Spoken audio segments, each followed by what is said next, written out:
A paz do Senhor, meus queridos irmãos, professores de escola bíblica dominical, líder de jovens no nosso departamento aqui da Amadiju. Eu sou Romilson de Andrade, estou aqui com meu amigo Gustavo Vasconcelos e nós vamos iniciar hoje uma gama aí de subsídios bíblicos para a escola bíblica dominical. E hoje nós vamos estar falando aqui sobre a revista dos jovens, né, ajudando a você. Às vezes está naquela correria de preparar a aula, né? Então às vezes vai procurar algum vídeo. Agora nosso departamento de jovens, a Almadiju, tanto quanto a geração eleita, nós faremos também para o juvenis, nós vamos fazer o subsídio para você, para ajudar você a toda semana, né, que tem aquela correria do trabalho, então acaba ajudando. Então eu espero que vocês gostem bastante, deixem aí nos comentários as sugestões, algumas dicas, o que vocês precisarem. E né, estou aqui com o meu amigo ilustríssimo, teólogo, Gustavo. Meus irmãos, paz do Senhor Jesus, muito bom iniciarmos esse projeto que Deus colocou no coração da nossa liderança. Tenho certeza que Deus há de nos edificar aqui. Amém.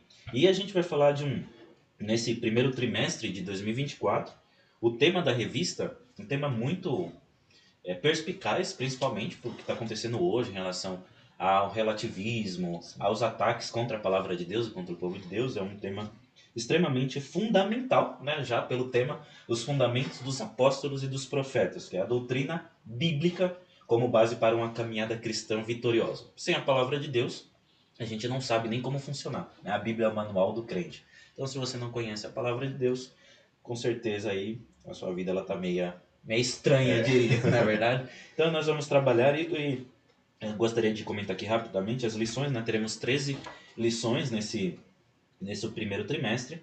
Então, primeiro que a gente vai estudar no dia de hoje, né? Essa aula vai ser para o dia 7 de janeiro. A Bíblia, a Bíblia, né? A fonte da genuína doutrina. Lembrando que se existe a genuína doutrina, é porque existem falsos. A ideia é a gente mostrar e dar, né, os preceitos de fé, os preceitos bíblicos do porquê que a gente acredita que essa Bíblia, qual nós temos, os 66 livros, né, do Antigo e Novo Testamento, é a palavra de Deus, é inspirada pelo Espírito Santo. Na lição 2, nós teremos especificamente sobre a lei, né, que é a doutrina de Moisés, que dizia a doutrina de Moisés, porque principalmente a gente vê muitos resquícios, né, Gustavo, no Novo Testamento, da qual deixou de ser a doutrina de Moisés para ser a tradição oral, que são coisas muito diferentes. Então, muitas vezes Jesus, quando ele opera algumas questões, alguns milagres no sábado, parece que ele está indo contra a lei, não, mas a lei de Moisés diz que a vida, né, ela é superior. Jesus explica isso. Sim. Mas ali os fariseus estavam mais apegados com a tradição oral do que a lei, né? Então, a derivação da palavra de Deus, de modo que não sendo da fonte genuína, original, também pode trazer bastante problemas aí para o entendimento, né? Então, que é o que vai falar justamente na lição de número 3, o cativeiro motivado pelo desprezo ao ensino. Então, não só torcia algumas coisas daquilo que estava na palavra de Deus, como também desprezava. Então, por causa disso, por não obedecer todos aqueles preceitos de Deuteronômio 28 a 31 aproximadamente, né? Se vocês obedecerem, então é condicional. Se nós não obedecermos a palavra de Deus, certamente nós teremos alguns problemas. Lição de número 4, os jovens que se mantiveram firmes na doutrina, que é uma questão mais prática do resultado de uma vida fiel à palavra de Deus. As falsas doutrinas, né, tanto do Antigo Testamento quanto do Novo Testamento, a gente vai ver algumas questões de falsas doutrinas, inclusive hoje também. Acho que fica até mais fácil, mas lendo a palavra de Deus a gente já sabe que não é de hoje que existem falsas doutrinas, né? O apóstolo João diz que virá o anticristo, mas o espírito do anticristo já está presente. Então já estava lá desde aquela época e até antes dele. E na lição de número 6, a doutrina e o amor pelo Senhor, né? Então a gente ama o Senhor por conhecê-lo e nós o conhecemos através da palavra de Deus. Exatamente.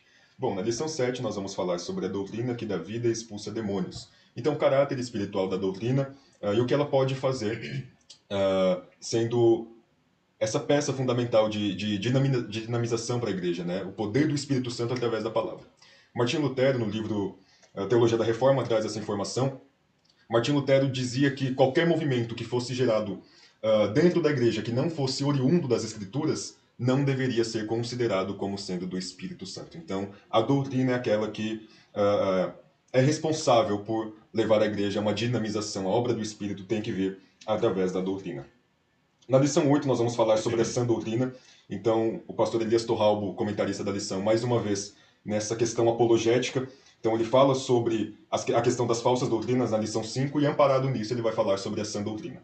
Na lição 9 vamos falar sobre a doutrina dos apóstolos. Então é interessante falarmos sobre a doutrina dos apóstolos porque a igreja deve seguir essa doutrina, né? Então nós, como igreja de Cristo, devemos entender o pensamento dos apóstolos para que possamos também seguir essa doutrina. Na lição 10, o cuidado com o vento de doutrina, mais uma questão apologética que tem levado os nossos crentes, muitas vezes, para um caminho, para um abismo, para um caminho longe de Deus, para abismos terríveis, doutrinariamente falando. Então, falaremos sobre o cuidado que devemos ter com o vento de doutrina. Na lição 11, a doutrina deve fazer parte do culto. Como a igreja toca essa doutrina, como a igreja se relaciona, exatamente, ela aplica essa doutrina que aprendeu.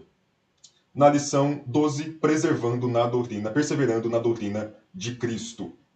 Então, essa doutrina que foi ensinada aos apóstolos, ela vem do nosso Senhor Jesus Cristo e nós devemos também segui-la. E a última lição, a lição 13, diz que a igreja não sobrevive sem doutrina. Então, a questão doutrinária faz parte da essência da igreja. Se cremos que Jesus é o caminho, lâmpada para os meus pés é a tua palavra, assim como nós enxergamos Cristo através da luz da palavra de Deus. Bom, então, a primeira lição, a lição que é sugerida para o dia 7 de janeiro, tem como tema, tem como título, Bíblia, a fonte da genuína doutrina. O texto principal, ele está escrito no livro de 2 Timóteo, no capítulo 3, versículo 16. Diz assim: toda escritura divinamente inspirada é proveitosa para ensinar, para redarguir, para corrigir, para instruir em justiça. 2 Timóteo 3,16. Quando nós falamos sobre 2 Timóteo 3,16, há um debate que é muito fomentado entre os críticos textuais do Novo Testamento. Então, em algumas traduções, na língua portuguesa, nós podemos encontrar toda a escritura é divinamente inspirada.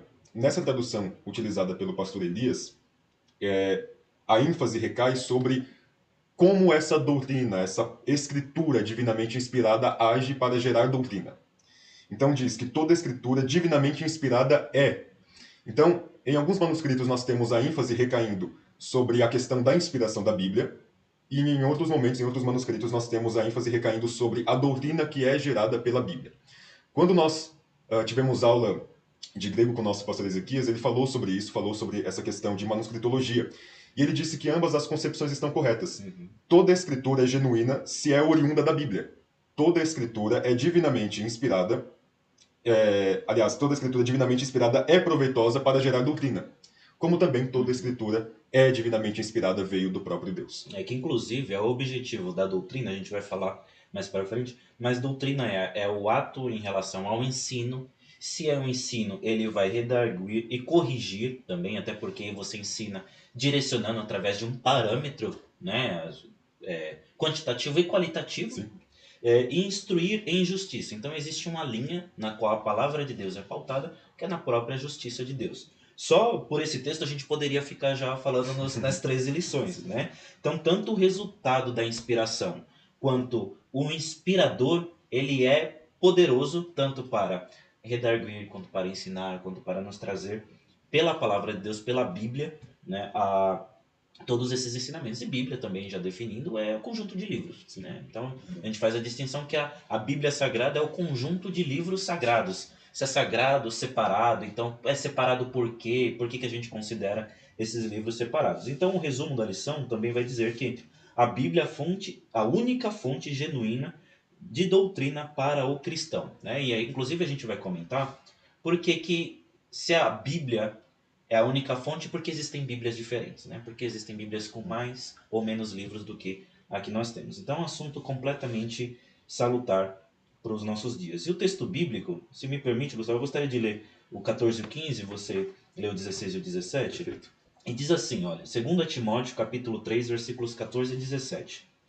Tu, porém, permanece naquilo que aprendestes e de que foste inteirado, sabendo de quem tens aprendido. Aqui Paulo vai fazer praticamente 3 apelos. Olha, tu, porém, ou seja, você tem que se distinguir desses que não querem seguir. Então, basicamente, ainda que esteja ali no meio eclesiástico, podem ter pessoas que queiram seguir a doutrina e outras que não. Então, qual que é o ensino do apóstolo Paulo a Timóteo? Você, porém, permanece naquilo em que aprendestes e de quem fostes inteirado. Inteirado dá o sentido que você aprendeu por inteiro.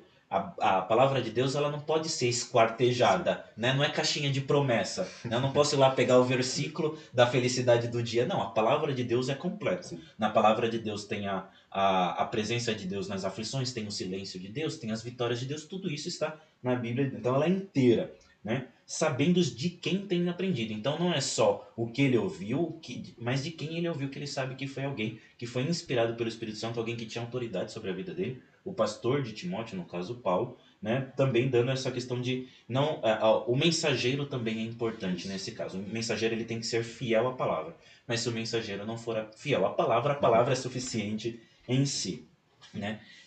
E que desde a tua meninice sabe as sagradas letras, né? Todo judeu ali ele era ensinado desde quando muito pequeno, né? Tem o bar mitzvah, tem todas as cerimônias que aprendiam a lei já desde muito cedo, que podem fazer-te sábio para a salvação. Então, além desse propósito de doutrina e ensinar, ela vai trazer um objetivo. Por que a gente aprende a Bíblia? Por que a gente aprende a palavra de Deus? Para a salvação. Para a salvação. Então, todas as coisas, elas contribuem nesse sentido para a salvação. Existem doutrinas bíblicas que elas são de cunho de salvação e tem outras que são mais culturais, outras que são relativas ali ao tempo e ao povo. No caso aqui, nós vamos focar especificamente naquilo que Paulo está dizendo a Timóteo, que é para a salvação, pela fé que há em Cristo Jesus. Então, a fé que está em Cristo Jesus me leva a aprender e a entender essa palavra para a salvação.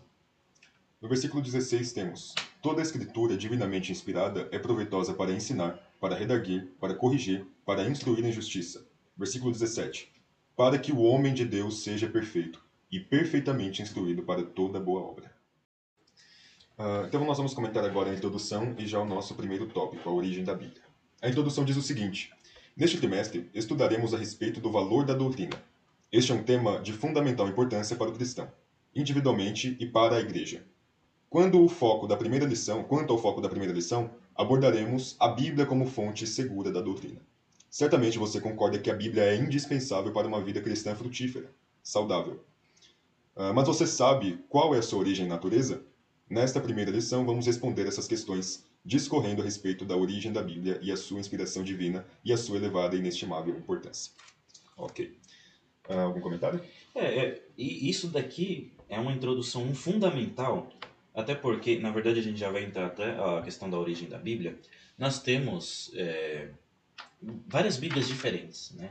Isso se a gente nem levar em conta a questão de tradução, semântica, necessariamente, como é que uma palavra pode ser traduzida aqui no hebraico e no grego, isso é algo terrível.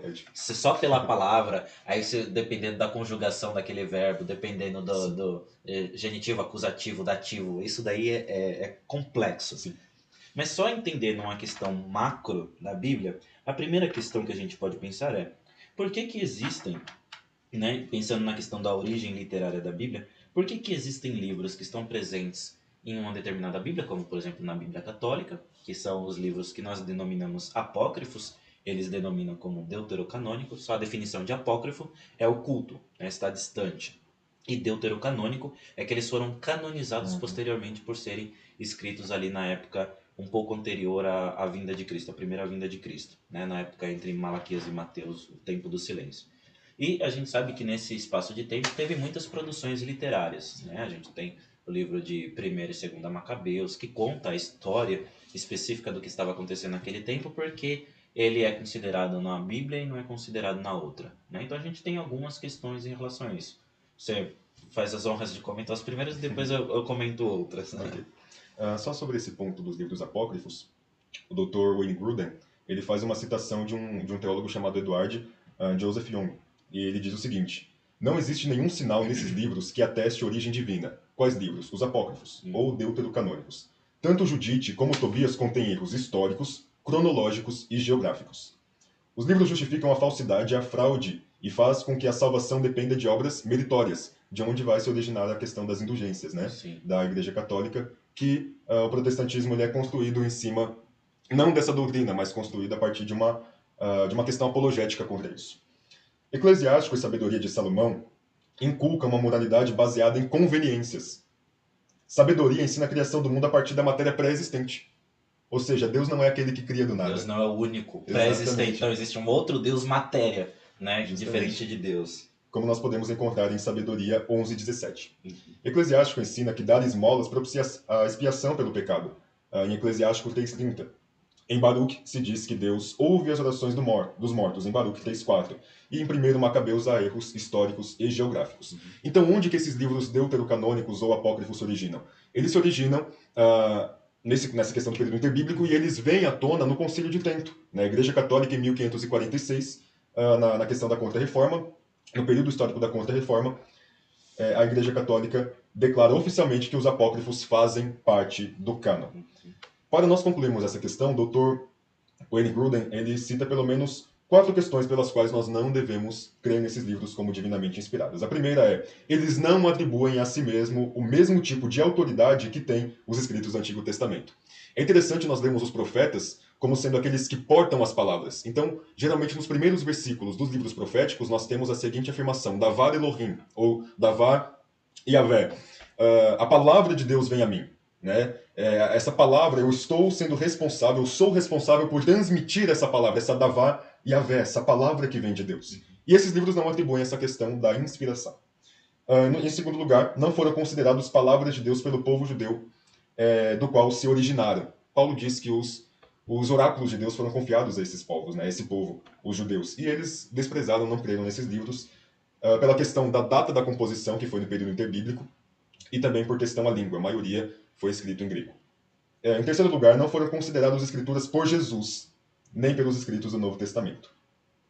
Talvez nós vamos entrar em Lucas 24 depois, né, quando Jesus faz citação de Moisés, dos Salmos e dos profetas. E em quarto lugar, contém ensinos incoerentes com o restante da Bíblia, como nós já listamos aqui. A Bíblia ela é um tecido. Eu não posso ter algo que está escrito em Gênesis que vai divergir em Apocalipse. Né? Ela vem com essa revelação ainda que progressiva, mas ela vai se complementando. Sim. Nós temos no livro de 2 Macabeus, capítulo 12, versículos 45 e 46, algo que está escrito assim. Mas, se ele acreditava que uma belíssima recompensa aguarda os que morrem piedosamente, era este um bom e religioso pensamento. Eis que, porque ele pediu um sacrifício expiatório para que os mortos fossem livres das suas faltas. Ou seja, está pedindo expiação pelos mortos, algo que acontece depois, que é aí de onde veio todas aquelas questões de indulgências, né? No tilintar da moeda, uma alma sai do purgatório. Então tem essas questões doutrinárias que foram baseadas nesses livros como sentença escolares. A gente sabe que o sacrifício expiatório ele acontece para aquele que aceita a Cristo quando a sua mente, a sua consciência, ela consegue responder positivamente à obra da graça de Cristo. Né? Depois que se morreu, depois da morte segue-se o juízo. Ou seja, como é que existe expiação depois do juízo? Não casa, né? Na palavra de Deus não casa. Então não existe expiação após juízo. Também no livro de Tobias, no capítulo 12, versículo 9, diz assim: porque a esmola livra da morte. Olha só, a esmola livra da morte. Aqui está falando num sentido espiritual. Ou seja, se aquela pessoa que der esmola, ela está livre da segunda morte. Jesus veio e morreu à toa, né? Se era só esmola. Olha só, ela apaga os pecados e faz encontrar misericórdia e a vida eterna. Então, assim, a gente tem...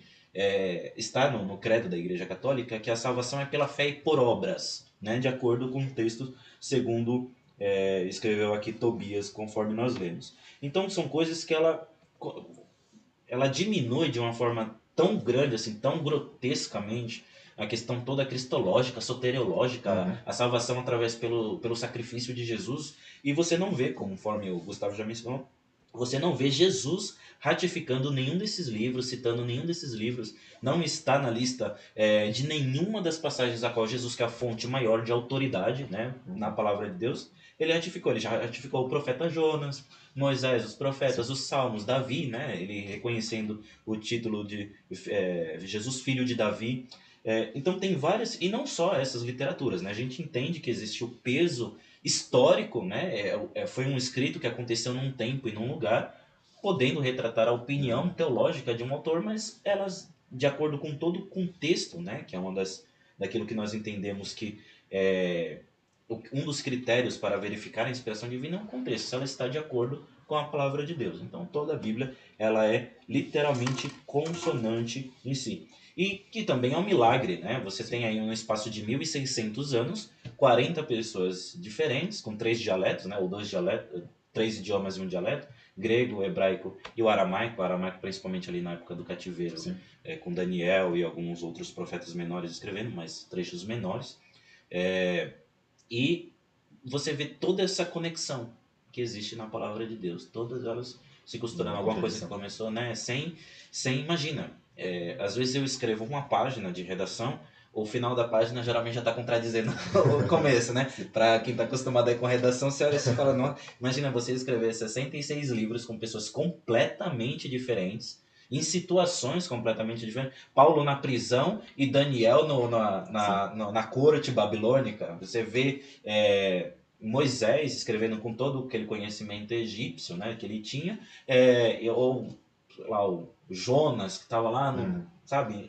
São situações completamente diferentes e a Bíblia se completando por sendo a palavra de Deus, portanto. Exatamente. Bom, vamos falar sobre o tópico 1, conforme já foi adiantado algumas questões aqui.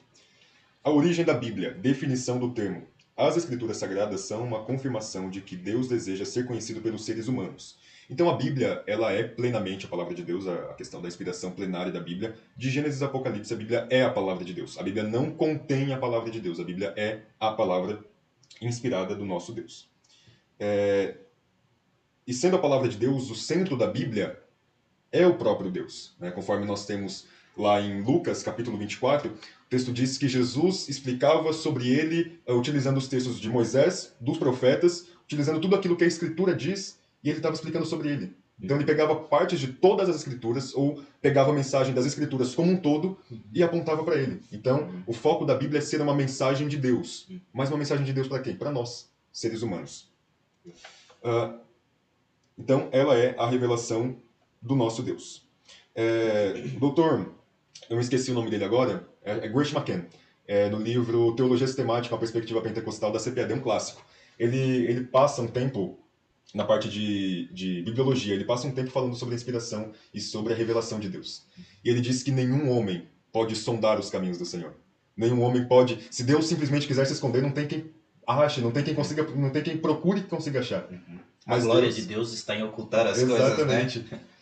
E ele simplesmente se fez, ele se revelou para a humanidade, mesmo sendo nós pecadores. Então, o ato de Deus inspirar as Escrituras, o ato de Deus se revelar, é algo fantástico, é algo maravilhoso. Deus se revelou ao homem. E ele teve a intenção proposital de que as coisas não estivessem tão lineares ou sistemáticas, de modo que a gente pudesse investigá-las, de modo que a gente pudesse mesmo buscar na palavra de Deus. Se você for pegar o tema, por exemplo, de salvação, não tem lá uma construção linear, soteriológica, olha, esse era o sacrifício, a expiação, era necessária a ressurreição. Não tem essa linha, né? Você vê alguns pontos, você vê sobre o sinal de Jesus na sepultura durante 3 dias, como foi o sinal do profeta Jonas. Você vê toda aquela questão do fio de escarlata, inclusive até com Rabi, quando né? Então, você vê nessas nuances questões soteriológicas, eclesiológicas, cristológicas, e Deus, na sua soberana vontade, nos quis estudando isso, né? Que Exato. É o que nós estamos fazendo aqui.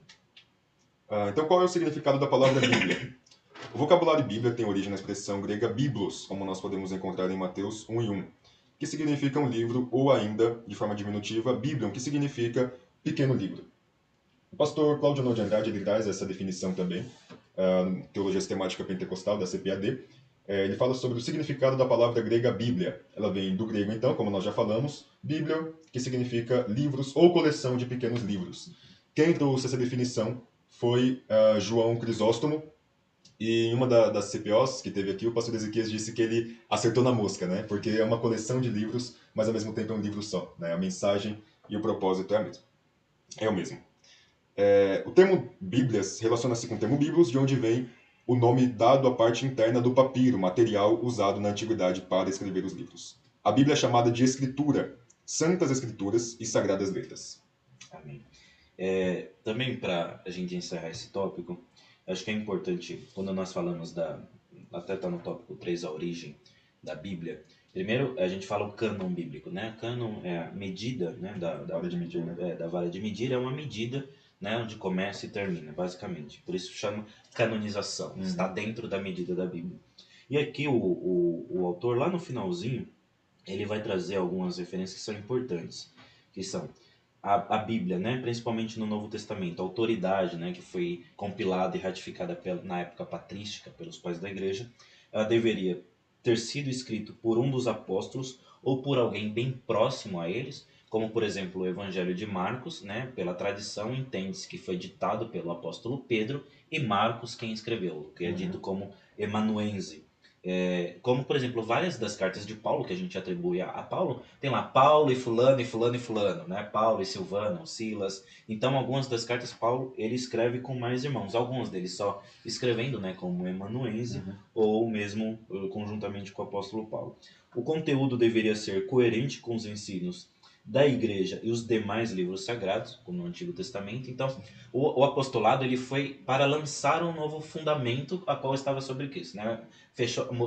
No livro de Hebreus diz que quando há mudança de sacerdócio, há também a mudança de lei. Então mudou o sacerdócio, mudou a lei. Agora os apóstolos vêm fundamentando em Cristo essa nova doutrina.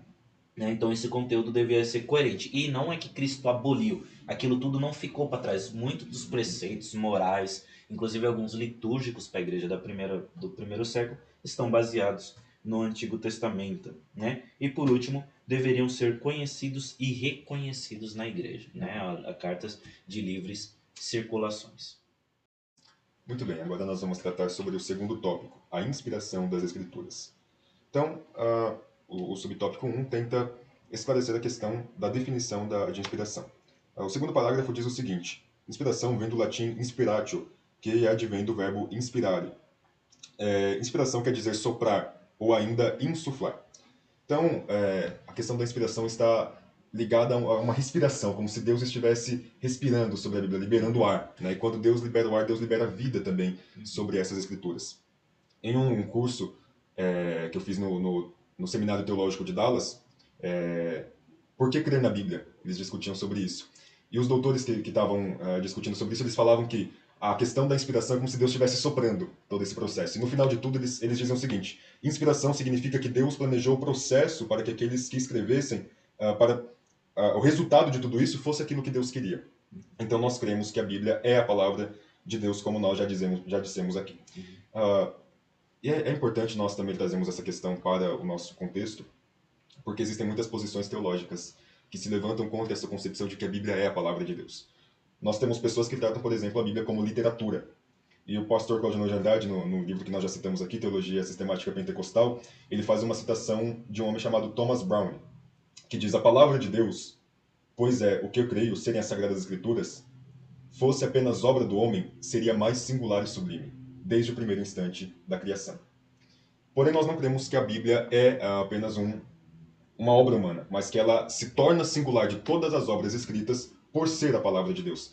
E ainda que não fosse a palavra de Deus, as informações que tem nela, as coisas que tem nela, essa questão ela não se contradizer em momento algum, sem sombra de dúvida, olhando apenas por uma perspectiva literária, talvez até descrendo, tirando essa questão da crença, de crer que a Bíblia é a palavra de Deus, se nós olhássemos apenas do ponto de vista literário, a gente veria que a Bíblia é algo surreal. Ela não se contradiz, ainda que tenha tido 40 autores, com séculos e séculos de diferença entre eles, ela não se contradiz. Muito bem. Que é também o que vai trazer no ponto 3, né? A natureza divina na Bíblia. Então, olha, esses meios para constatar essa inteireza bíblica, primeiro, a unidade da Bíblia, né? A Bíblia de Gênesis a Apocalipse, nesse cânon a qual nós nos referimos, ela é uma unidade literária, ela não se contradiz, a sua mensagem é sem igual, né? A palavra de Deus, Billy Graham dizia que a palavra de Deus é mais atual do que o jornal de amanhã, né? E continua sendo, e já era antes dele dizer.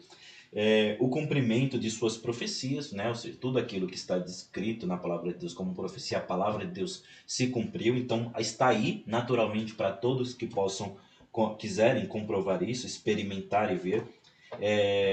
E o seu testemunho próprio, né? A Bíblia sendo a palavra de Deus na sua natureza. E é importante também, para finalizar esse ponto, o Gustavo comentou em relação à questão de inspiração, a Bíblia sendo inspirada por Deus, mesmo assim, Deus não fechou os olhos e a mente dos escritores. A Bíblia não é um livro psicografado. Isso é importante dizer. Existe o processo de inspiração, mas a transpiração, que no caso eu vou dizer da escrita, Deus conservou, né, o intelecto, a liberdade, a carga semântica de cada um dos autores. Você vê a quantidade de palavras que o apóstolo Paulo usa é diferente da quantidade do apóstolo Pedro, né? Pedro não precisou fazer não era catedrático de modo que agora eles utilizavam palavras diferentes. Não, você vê que é algo mais próximo. Tem a questão do estilo, né? O estilo literário faz todo. O estilo literário de Moisés, que dá um nó na cabeça de qualquer. O estilo literário de Moisés, eu particularmente acredito que seja um dos mais difíceis. A questão da poesia que Davi, como Davi fazia a poesia, às vezes até um pouco de sarcasmo de Salomão. Você vê, né? A personalidade refletida na escrita. E mesmo essa personalidade, você consegue perceber toda a parte dramática de Davi, principalmente, né? Você lê os Salmos, você vê aquele drama de Davi, mas ainda assim, Deus respeitando o processo de transpiração que é escrita, mas ele conduzindo isso, é algo completamente divino, né? Independente se for... lógico que a Bíblia foi escrita por homens, é lógico. É como Deus quis se revelar. Ele se revelou como homem para falar a homens e para levar os homens à salvação. Então a natureza da Bíblia, ela é divina, respeitando o processo dos homens. Eu até costumo dizer, Gustavo, que todo milagre, ele tem um processo sobrenatural, mas o resultado é natural. Todo processo de milagre.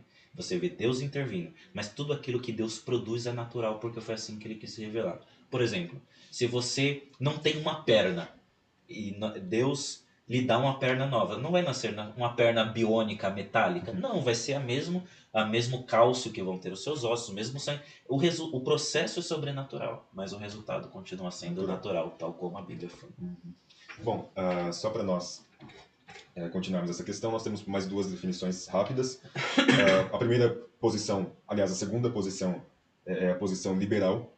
Então, pessoas que cultuam a razão acima de tudo, tanto que o Bultmann, né, que é praticamente o pai desse movimento, ele diz que o homem moderno, caso nós, né, os homens modernos, depois da questão do iluminismo e tal, que temos contato com a informação, o homem moderno não pode acreditar nessas questões ditas pela Bíblia, nem que Jesus morreu, aliás, nem que Jesus tenha ressuscitado e tal, porque são questões que fogem do campo da razão, do materialismo, né, da materialidade. Então, as pessoas, a teologia liberal, não crê na Bíblia como sendo um livro divinamente inspirado. Eles tiram essa essência da Bíblia como tendo essa autoridade espiritual.